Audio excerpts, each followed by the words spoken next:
तो आज मैं आपको एक अनोखी रहस्यमय कहानी सुनाऊंगा। अगर आप चैनल पर नए हैं तो अभी सब्सक्राइब कर ले तथा कहानी पूरा देखे। अंत में एक अनोखा रहस्य छुपा है। धन्यवाद। तो सुनिए।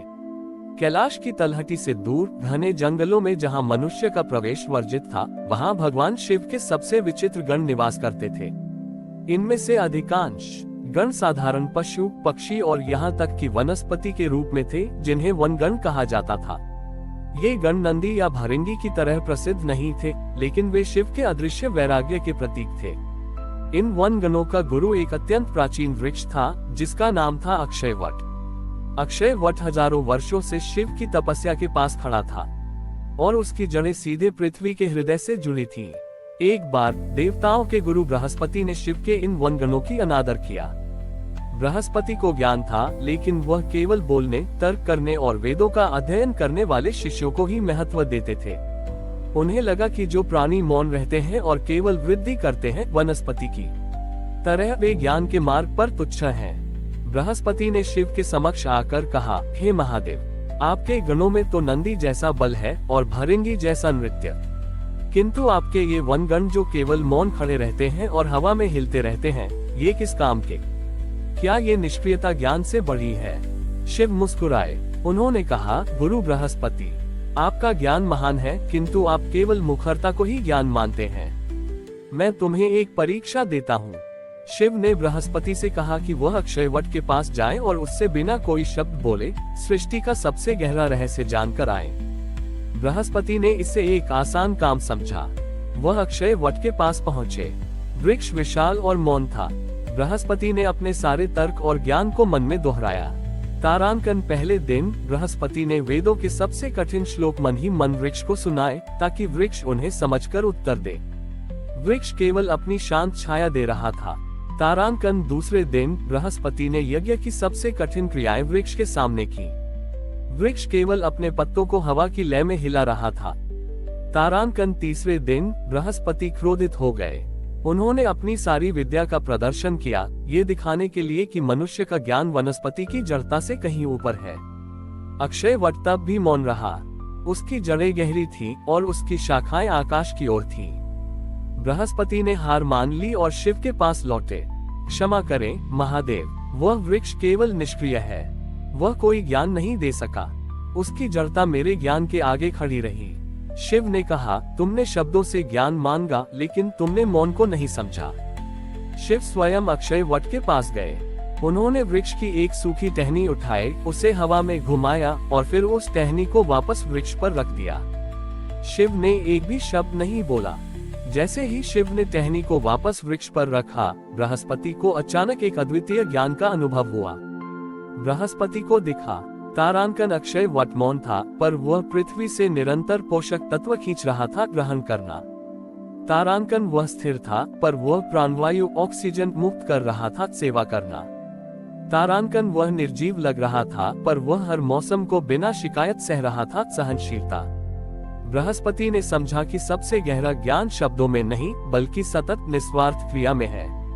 अक्षय वट का रहस्य ये था कि वह बोलता नहीं था, लेकिन उसका पूरा जीवन एक शांत और स्थिर सेवा का उपदेश था।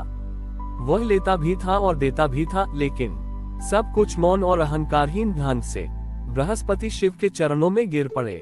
प्रभु, मैंने शब्दों के शोर में क्रिया का मौन नहीं पहचाना। ये वनगण निष्क्रिय नहीं है, वे संसार की सबसे शांत और सबसे आवश्यक सेवा कर रहे हैं।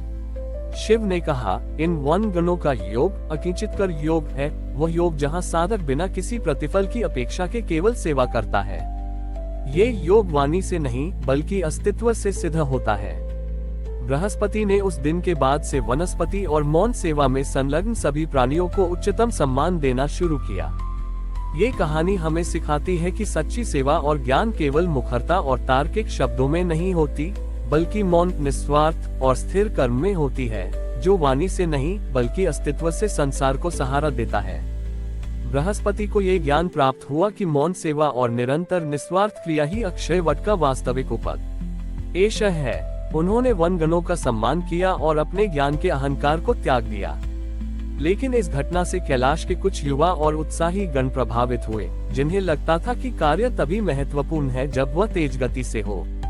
इनमें से एक गण था वायुवेग, जो अपनी अत्यधिक चंचलता और तेज गति के लिए जाना जाता था। वायुवेग को लगा कि अक्षय वट का मौन और स्थिरता कहीं न कहीं विकास में बाधा डालती है। वायुवेग ने सोचा, मैं तेज गति से काम करता हूँ और अक्षय वट स्थिर रहता है। अगर मैं इस वृक्ष को तेज गति से बढ़ने में मदद करूं तो यह और अधिक सेवा कर सकेगा। वायुवेग ने अक्षय वट के पास जाकर अपनी शक्ति का उपयोग किया। उसने अपनी तेज ऊर्जा और गति से वृक्ष को चारों ओर से घेर लिया। वह वृक्ष के चारों ओर इतनी तेजी से हवा घुमाता कि वृक्ष के तने में अत्यधिक ऊर्जा का संचार हो। वायुवेग का उद्देश्य नेक था, वह वृक्ष को जल्दी बड़ा करना चाहता था। लेकिन कुछ ही समय में वृक्ष के पत्ते सूखने लगे और उसकी शाखाएं बेतरतीब ढंग से बढ़ने लगी। वृक्ष की शांत लय भंग हो गई और वह अस्वस्थ दिखने लगा। वायुवेग चिंतित हो गया। हे गुरु, मैं तो आपको मदद कर रहा था। मैं चाहता था कि आप जल्दी बढ़ें ताकि और अधिक प्राणवायु दे सकें। मेरी तेज गति ने आपको नुकसान क्यों पहुंचाया? अक्षय वट तब भी मौन रहा, पर उसकी एक सूखी जड़ वायुवेग को छू गई। वायुवेग ने शिव से प्रार्थना की। शिव प्रकट हुए।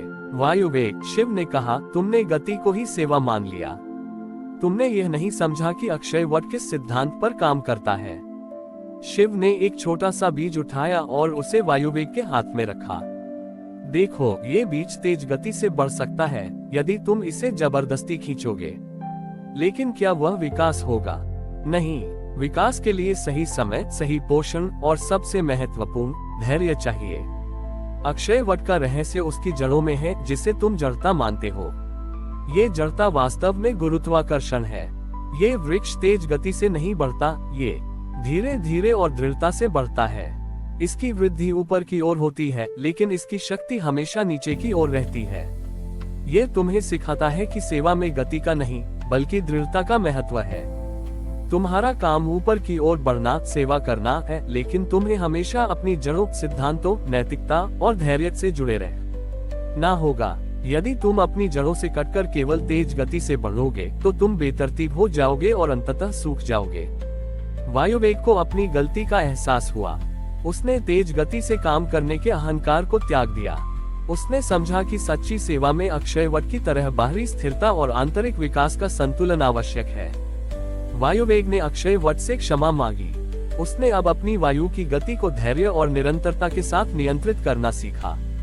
उसने तेज झोंके देने के बजाय शांत और सतत हवा प्रदान करना शुरू किया, जो अक्षय वट को धीरे धीरे और स्वाभाविक रूप से बढ़ने में मदद करती थी। ये कहानी सिखाती है कि सेवा या विकास में जल्दबाजी से ज्यादा महत्व धैर्य, दृढ़ता और अपने मूल सिद्धांतों, जड़ों से जुड़े रहने का है। सच्ची प्रगति वह है जो बाहर से शांत दिखे, लेकिन अंदर से दृढ़ और निरंतर हो। हमारी और भी आध्यात्मिक एवं अनोखी कहानियां देखने के लिए हमारे चैनल पर जाएं तथा धार्मिक एवं पौराणिक अनोखी कहानियां हमारे चैनल पर है। कृपया जाके देखें तथा हमारे चैनल को सब्सक्राइब करके रखें और वीडियो लाइक जरूर करें। धन्यवाद।